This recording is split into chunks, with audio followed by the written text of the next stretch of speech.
अस्सलाम वालेकुम एवरीवन। आज का जो हमारा टॉपिक है वो है रिएक्टिव आर्थराइटिस या रीटर सिंड्रोम के कॉजेज़ के ऊपर, सिम्टम्स के ऊपर और ट्रीटमेंट प्लान को देखेंगे और साथ ही साथ जो है हम इसका ये देखेंगे कि इसके लिए क्या टेस्ट ज़रूरी होते हैं। अब इस वीडियो को शुरू करने से पहले अगर आप लोगों ने हमारा चैनल सब्सक्राइब नहीं किया तो चैनल सब्सक्राइब कर लें, वीडियो को लाइक कर लें, शेयर कर लें। अब हमने पिछली वीडियो के अंदर देखा था कि व्हाट इज़ हमारा जो है रीटर सिंड्रोम या व्हाट इज़ रिएक्टिव आर्थराइटिस। अब पिछली वीडियो के अंदर कुछ कॉजेज या सिम्टम्स को हमने डिस्कस किया था, लेकिन इस वीडियो के अंदर हम डिटेल के अंदर इसके कॉजेज सिम्टम्स को अलग अलग करके या इसका जो ट्रीटमेंट प्लान है उसको देखेंगे।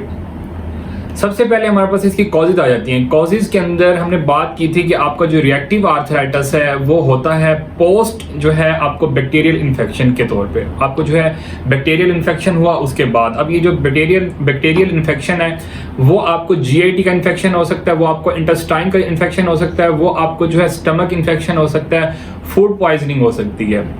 इसके अलावा ये आपको जो है रेक्टम का इन्फेक्शन भी हो सकता है। इसकी वजह से भी आपको जो है बाद में ये जो रिएक्टिव आर्थराइटिस है ये हो सकता है। अब इसके अलावा जो हमारे पास दूसरे नंबर पे जो कॉज आ जाती है वो आती है हमारे पास HLA-B27 जीन का प्रेजेंट होना।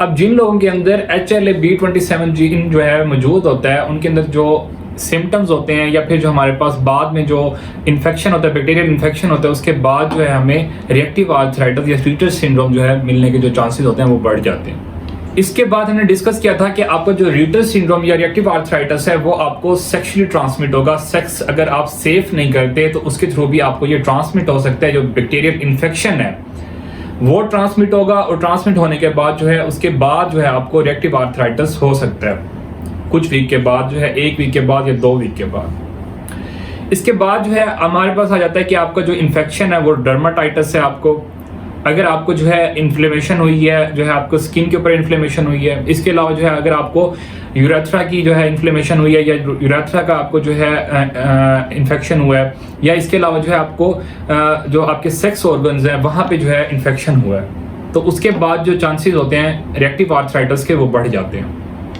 इनके अंदर जो बैक्टीरियाज आते हैं वो हमारे पास कंपाइलोबैक्टर, शाइगेला, सल्मोनेला और इसके अलावा जो है और कई सारे बैक्टीरियाज आ जाते हैं।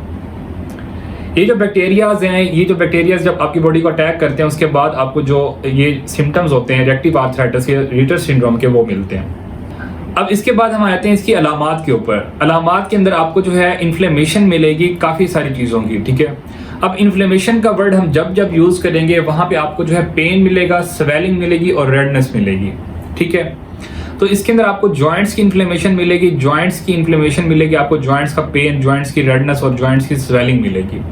अब जो जॉइंट्स इसके अंदर इन्वॉल्व होते हैं रिएक्टिव आर्थराइटिस के अंदर, वो आपके जो है फुट की आपको स्वेलिंग मिलेगी, फुट के अंदर आपको जो है इन्फ्लेमेशन मिलेगी, या जो टोज हैं आपकी वहां पे आपको इन्फ्लेमेशन मिलेगी, एंकल जॉइंट के ऊपर आपको इन्फ्लेमेशन मिलेगी, आपको जो है इसके अलावा नी के जॉइंट्स के ऊपर इन्फ्लेमेशन मिलेगी, हिप के जॉइंट्स के ऊपर इन्फ्लेमेशन मिलेगी, और इसके साथ साथ जो है आपको स्पाइन के अंदर भी इन्फ्लेमेशन मिल सकती है जिसको हम स्पॉन्डिलाइटिस कहते हैं, और आपको लोअर बैक में भी इन्फ्लेमेशन मिल सकते हैं जिसको हम सैक्रोइलियाइटिस कह सकते हैं।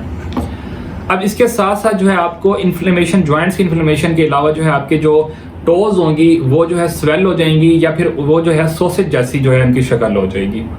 इसके अलावा जो है आपको कंजक्टिवाइटिस मिलेगा, आपको जो है आईज के अंदर कंजक्टिवा की जो इन्फ्लेमेशन मिलेगी, या आपको जो है यूवियाइटिस मिलेगा, इन्फ्लेमेशन ऑफ जो है डीप लेयर्स ऑफ जो आईज हैं उसकी जो है इन्फ्लेमेशन मिलेगी।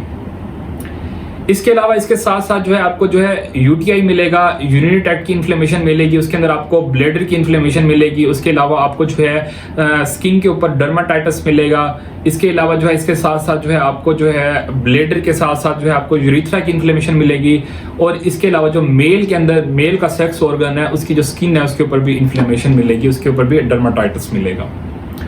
इसके साथ साथ जो है हमें साल्पिंजाइटिस मिलेगा, फैलोपियन ट्यूब की इन्फ्लेमेशन मिलेगी, और साथ साथ जो है हमें वेजिनाइटिस मिलेगा, वेजाइना की इन्फ्लेमेशन मिलेगी फीमेल्स के अंदर। इसके लिए जो हम टेस्ट करवा सकते हैं उसके अंदर ESR करवा सकते हैं, HLA-B27 टेस्ट करवा सकते हैं, वो हमें पॉजिटिव मिलेगा। इसके अलावा एक्सरे करवा सकते हैं। इसके अलावा जो है जॉइंट के अंदर जो साइनोवियल फ्लूइड है उसको एस्पायरेट करके जो है उसकी भी जो है जांच कर सकते हैं। उसके अंदर देख सकते हैं कि आया क्रिस्टल्स या फिर जो है बैक्टीरिया या वायरस तो मौजूद नहीं है।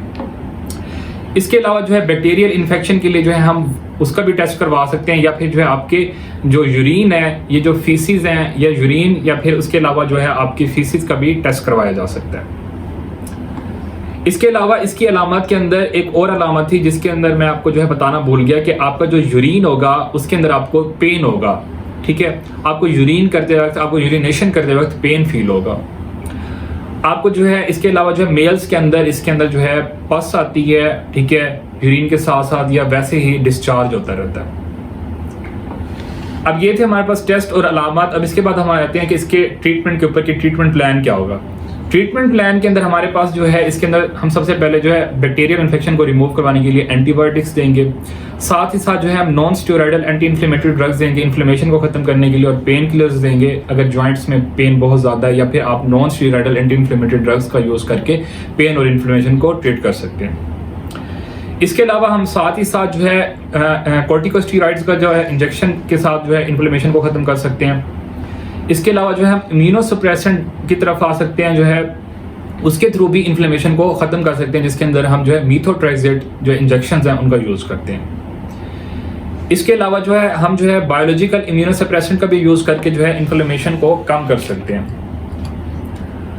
इसके अलावा इसके साथ साथ जो है मसल्स के अंदर जो है इंप्रूवमेंट लाने के लिए, या फिर जो है आपकी इन्फ्लेमेशन को कम करने के लिए आपको जो है फिजिकल थेरेपी की भी नीड होगी। आपको जो है एक्सरसाइज करवा के जो है आपकी जॉइंट्स की इन्फ्लेमेशन को कम करवाया जा सकता है, या आफ्टर जो है जॉइंट इन्फ्लेमेशन रिकवर होने के बाद आपके जो मसल्स की वीकनेस है उसको जो है उसके थ्रू रिकवर करवाया जा सकता है।